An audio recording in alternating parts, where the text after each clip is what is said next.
Hello again, everybody. Welcome to Fast Money Football. I'm your host, Albert Vartanian, joined by my sidekick, as always, Sara Poraria. Sarah, we're just a few days out since Canada qualified for the World Cup with that win against Jamaica. How are you feeling today? Has it hit you yet?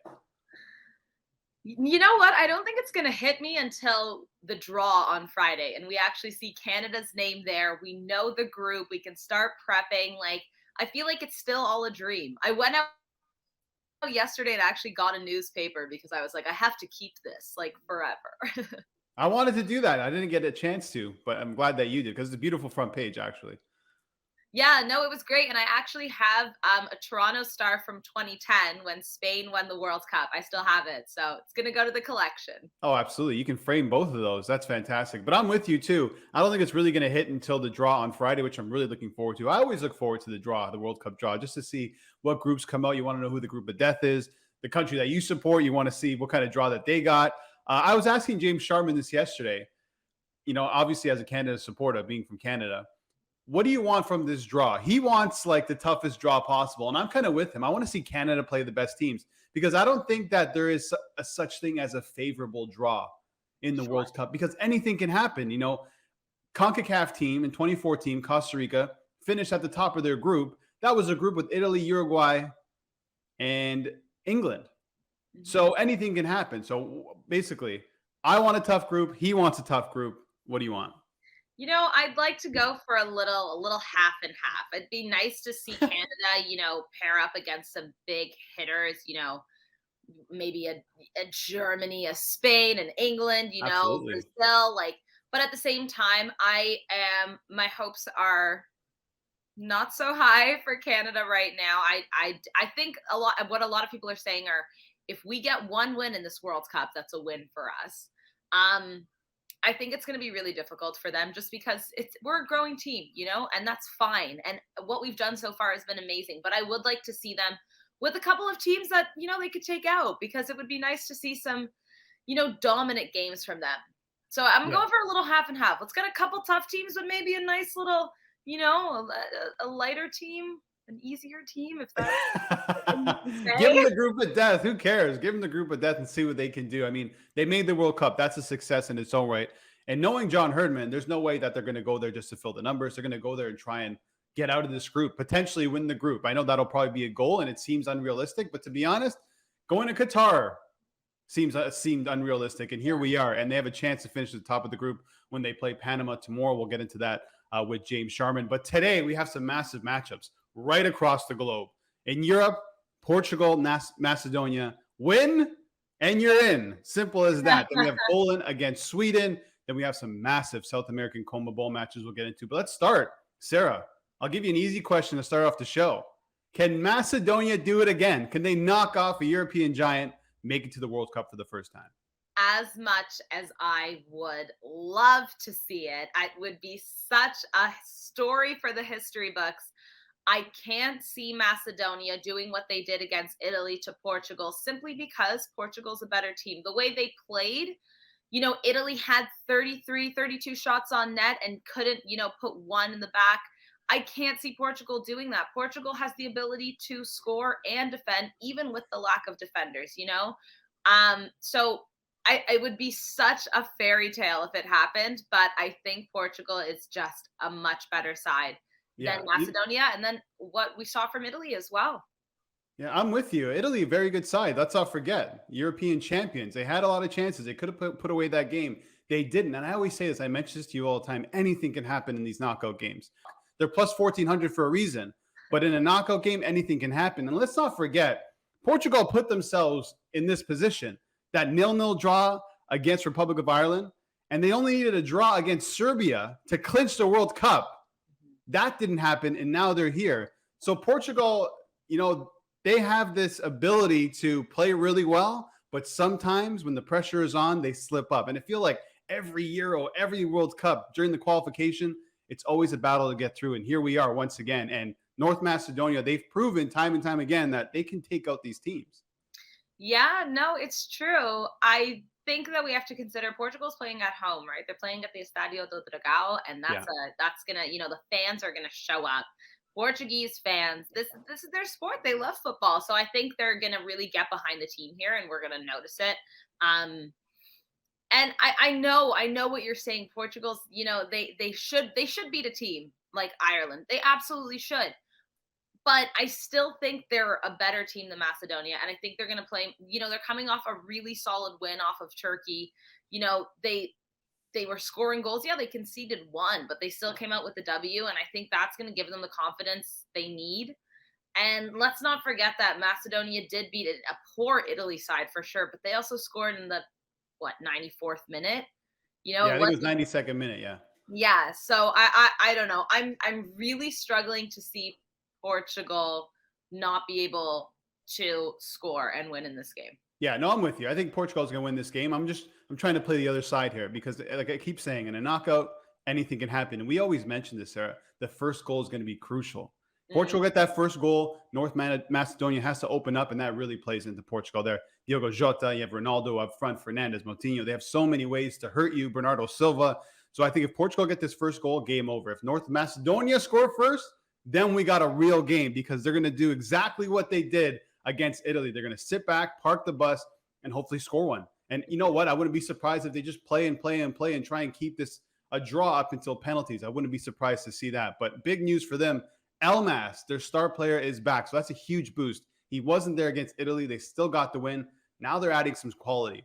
With all that said, though, I think Portugal is going to win. This is a stay away in terms of betting for me. I mean, I'm not going to lay the minus 500 on Portugal. Macedonia, I mean, if you want to sprinkle a little bit for them to win in 90 minutes, plus 1,400. I know in some books you can get it at plus 18. And go ahead. It's a knockout game. Anything can happen.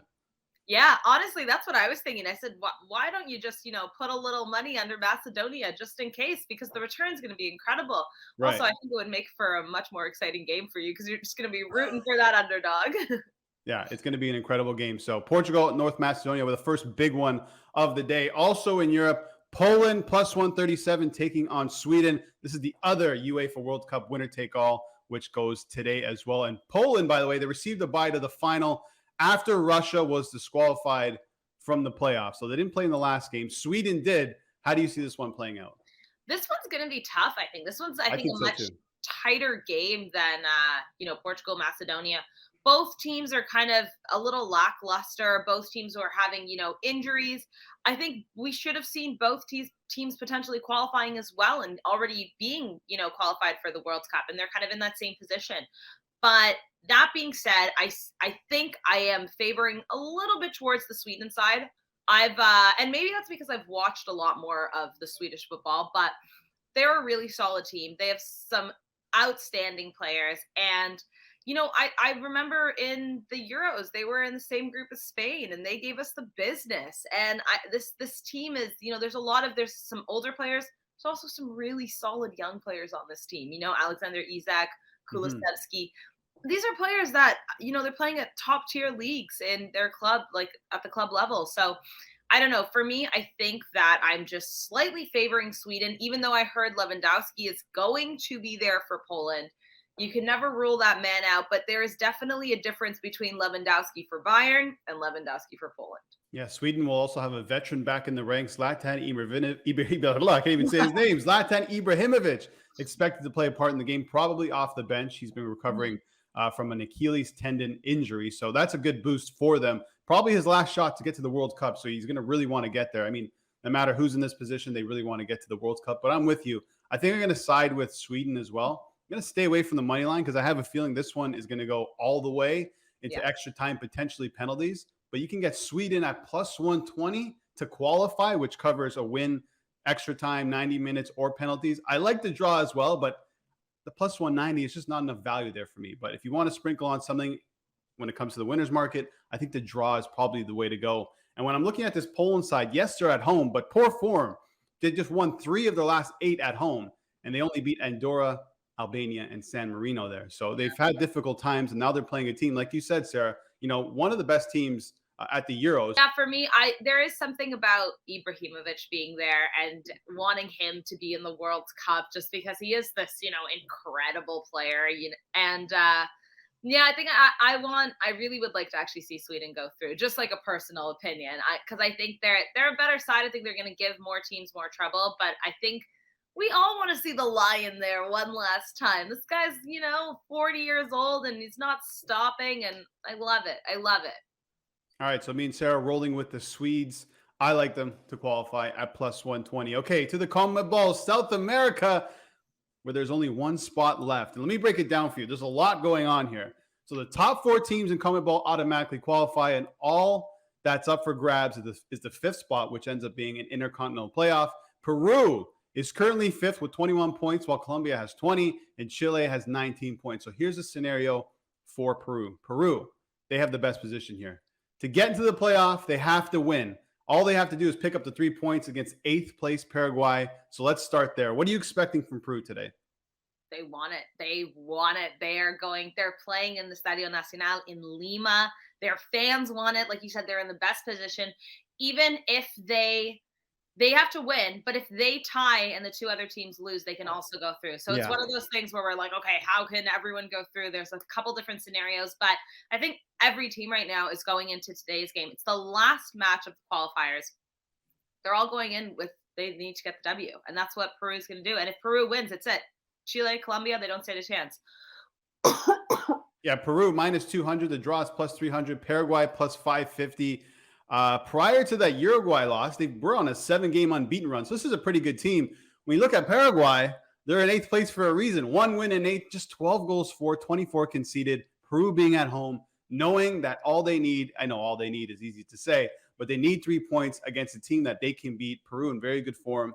I'm with you. I think Peru go through. But if they don't, there's a couple other scenarios we need to look at. And let's look at Colombia minus 170 against Venezuela plus 425. Here's the scenario for this one. Colombia is in with a win and a Peru draw, or a draw and a Peru loss and a Chile loss to Uruguay. Essentially, Colombia needs to win. This is a difficult matchup. Yes, Venezuela at the bottom of the table, but this is a pretty massive rivalry. And let's not forget, Colombia, they were on a really poor run. I think it was 7 games winless without a goal, Sarah. Yeah. Colombia was one of the teams we saw in CONMEBOL this year that was so disappointing. You usually think of South American football. Colombia is one of the top teams there. Back in Falcao days, and now James Rodriguez. And even if you look at their team, Yuri Mina, Bentancur, with Juventus. Who am I thinking about? Juan Cuadrado? Yes, thank you so much. But you look at these players, and this should be a team that is performing much better than they have. And I think like what you said, Venezuela's at the bottom, and they don't really have much to play for. But this is a rivalry, and they are going to want to win their last game just to say they did it. And they're also playing in Cachamay, Venezuela. So I think we're gonna feel that Venezuelan rivalry with the fans there. Just to, I think more so there's gonna be that mentality of we're not making it, but we sure as hell hope you don't either. Exactly. This is Venezuela's World Cup, essentially. This is their biggest matchup. Bowing out. They want to bow out with some confidence, and I think beating Colombia would be that. I mean, they're the worst team, as I mentioned, 3 wins in 17. You look at the other side, Colombia, they needed to beat Bolivia in their last game, and they did 3-0 to stay alive. So Colombia is going to have some momentum coming into this game, but very difficult. The more and more I look at this game, I just see a draw, but I also see Peru going through, which is going to just negate everything else that happens. But we got to talk about one more game.